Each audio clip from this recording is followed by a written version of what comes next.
Well, thankfully, everything is nice and quiet in the Gulf. No development forecast in the Gulf or the Caribbean through the next 7 days. And another good progression. We are tracking our first real front of the fall. I know we had one little front come through mid-September, pretty early, considering the time of year to have a front fully clear us, but this will definitely pack more of a punch. You're going to be noticing those changes this weekend. Lower humidity, much drier air, cooler morning temperatures, the coolest mornings that we have felt going back to May. So overall, we are expecting some big changes, and a lot of times when we see a front of this magnitude come through, that is the start of our dry season. At least it helps to get our atmosphere into that mode. Let's take you live right now outside, check on things.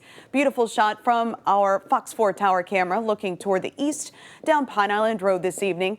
And notice the cumulus clouds that we have out there, they're not growing very high vertically. So even if you're caught under one of those little brief rain showers, we don't have the instability necessary for very heavy rainfall, nor for the threat for lightning. So certainly good news there. I know we have a lot of ball games going on this evening, so I don't think that lightning will be much of a factor. We are currently tracking some moderate to heavy rainfall for parts of Marco Island as those rain showers continue to race from the northeast toward the southwest, and those should be wrapping up by sunset. So for this evening, just isolated rain expected, just a 20% probability in the forecast.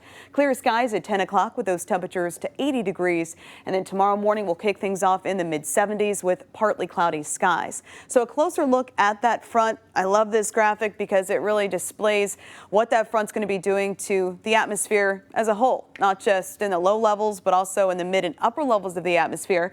Right now, we have a lot of moisture overhead. We always see a moisture surge ahead of a cold front. So tomorrow and Friday are expected to be a bit more active. We'll see more widespread scattered showers and storms, but also more instability, which could lead to that higher threat for thunderstorms and for lightning. So please keep that in mind. But that front comes through late Friday, early on Saturday, and in its wake, drier air is going to be building in. So not only expecting the drier air at the surface, but also upstairs. And that's going to pull back our rain chances. Great news for those weekend plans. Saturday's probabilities down to 20%, dropping off entirely for Sunday into Monday. But the next couple of days will feature that better chance for those scattered showers and storms. And I was talking about those temperatures. Pretty excited for some cooler numbers for sure. So the average low for this time of year based upon the past 30 years is 72 degrees, but we'll be dropping about 5 degrees below that. And the last time we woke up to lows in the upper 60s in Fort Myers, early May. So it's been a little over 5 months. Now let's take you through the timeline for when we could see that wet weather impacting plans tomorrow. We'll kick things off, partly cloudy skies here around 7 a.m. Fairly quiet for the first half of the day, especially along the coast. But right here around 12 noon, that's when those scattered rain showers will initialize first in our inland communities, Glades, Hendry in particular, and then working their way from the northeast toward the southwest. Still, it'll be breezy at times. I'm expecting some gusts around 20 to 22 miles per hour. But scattered showers and storms will stay in the mix through that evening commute. So that could cause some slowdowns. Most storms will be winding down after sunset. I say most because still a few lingering storms even after sunset, not out of the question.